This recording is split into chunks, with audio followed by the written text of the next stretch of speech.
नमस्कार, स्वागत है आप सभी का शे न्यूज में। मैं हूं आपके साथ मनीष बाजपेयी। तो सवाल अब कई हैं इस देश की जनता के सामने। क्या मुकेश अंबानी अब चुनावों में मुद्दा बनेंगे? क्या अब उस राजनीति के दिन लग चुके जब इधर उधर से राजनेता बचकर निकल जाते थे और जवाब सीधे तौर पर दिए नहीं जाते थे? क्योंकि अब जिस तरीके से अरविंद केजरीवाल ने सवाल किए हैं उन पर बचकर निकल पाना बहुत मुश्किल है तमाम राजनेताओं के लिए, और खास तौर से राहुल गांधी और नरेंद्र मोदी का यहां पर जिक्र करना लाजमी है। बहरहाल आपको बता दें कि आज आम आदमी पार्टी ने लोकसभा चुनावों के लिए अपने प्रत्याशियों की पहली सूची जारी कर दी है, जिसके मुताबिक राजधानी दिल्ली की चांदनी चौक सीट से कपिल सिब्बल के खिलाफ आशुतोष चुनाव लड़ेंगे, तो मैनपुरी से सपा प्रमुख मुलायम सिंह यादव के खिलाफ आम आदमी पार्टी ने पूर्व नौकरशाह बाबा हरदेव को टिकट देने का फैसला किया है। कुल 20 उम्मीदवारों के नामों की घोषणा की गई है। तो फिलहाल साफ तौर पर 20 लोगों के नामों की घोषणा कर दी गई है। हालांकि इन नामों की जब घोषणा की गई तो उसके बाद में एक सवाल जो सबके जहन में था वो ये कि आखिरकार आम आदमी पार्टी अपने तुरुप के इक्के को कब सबके सामने रखेगी।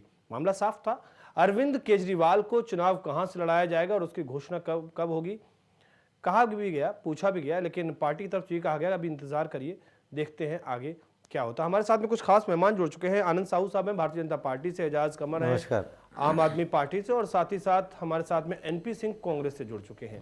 एजाज, एक छोटा सा ब्रेक लेना, ब्रेक के बाद में तुरंत लौट कर आएंगे और इस बात को भी लेकर जिक्र करेंगे कि जिस तरीके से अभी कहा सिंह साहब ने कि नहीं वो देश बदलाव चाहता है कि नहीं चाहता, उस पर हमें लगा कि वो थोड़ा सा कुछ सतर्क हो गए हैं। इसका भी जवाब हम लेंगे सिंह साहब से, और वाकई कितने सजग हैं अब ये दल। एक छोटा सा ब्रेक लेते हैं और तुरंत वापस आते हैं।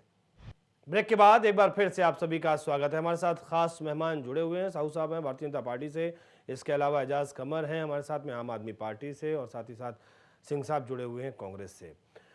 आगे बढ़े उससे पहले ये जरूर यहाँ पर कहना दिलचस्प भी होगा और कहना मजबूरी भी है, क्योंकि दिख कुछ ऐसा ही रहा है। अरविंद केजरीवाल और आम आदमी पार्टी ने स्थापित राजनीतिक दलों के नाक में दम कर दिया है। ये अलग बात है, आलोचना उनकी जबरदस्त की जा रही है, लेकिन पहले जो ट्रैक रिकॉर्ड रहा है, जिस तरीके से दिल्ली में अच्छों को धराशायी कर दिया, उसके बाद में अब राजनीतिक दल कोई भी रिस्क लेना नहीं चाहते फिलहाल।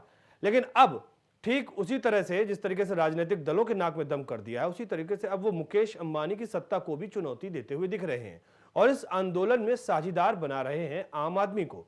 अरविंद केजरीवाल की आज सुबह का ट्वीट इस बात की तस्दीक कर चुका है कि आज के समय में एक तरफा सत्ता के साझीदार रहने वाले मुकेश अंबानी और तमाम राजनीतिक दल, और दूसरी तरफ है आम आदमी, देश की जनता। हालांकि यहां पर यह बात कहना भी जरूरी है कि तय यही जनता जनार्दन करेगी कि आखिरकार कौन सही है और कौन गलत।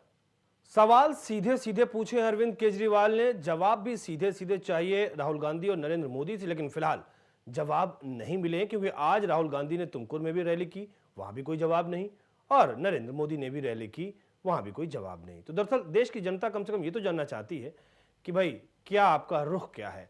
साहू साहब, इसमें कोई गलत बात भी नहीं है। अगर हमने आपसे पूछ लिया कि इस मुद्दे को लेकर आपकी क्या राय है, आप क्या सोचते हैं, तो इसमें कोई गलती भी नहीं, लेकिन अगर आप जवाब नहीं दे, फिलहाल आप तीनों ही मेहमानों से ये गुजारिश मैं कर रहा हूं, चूंकि वक्त हमारे पास में खत्म हो रहा है और वक्त हमको इजाजत नहीं देता कि इस कार्यक्रम को आगे बढ़ा पाए, लेकिन कुछ बातें बहुत साफ हैं। ना तो ये डिसाइड कर सकता है मीडिया, और ना ही ये डिसाइड कर सकते हैं तमाम पार्टियों के जो प्रतिनिधि हैं वो, कि कौन सही और कौन गलत है। पहले भी यही बात हुई थी, दिल्ली विधानसभा चुनाव में 28 सीटें आम आदमी पार्टी ने जीती थी। ये सच है और सच से कोई झुटला नहीं सकता। अब लोकसभा के चुनाव होने हैं, लोकसभा चुनाव में किसको कितनी सीटें मिलेंगी तब शायद पता चलेगा जनता किसके पक्ष में है। लेकिन राजनीति अब बदल रही है, राजनीति करवट ले रही है, और इस राजनीति को सलाम करना होगा, और इसकी वजह कौन है, क्या है, कैसे है, यह भी जनता देख रही है, और उसी के हिसाब से जनता वोट भी करेगी। आप तीनों मेहमानों का बहुत शुक्रिया, आप यहां पर आए और अपना वक्त दिया, बहुत शुक्रिया आपका। तो फिलहाल हमारी इस खास पेशकश में इतना ही, दीजिए इजाजत, नमस्कार।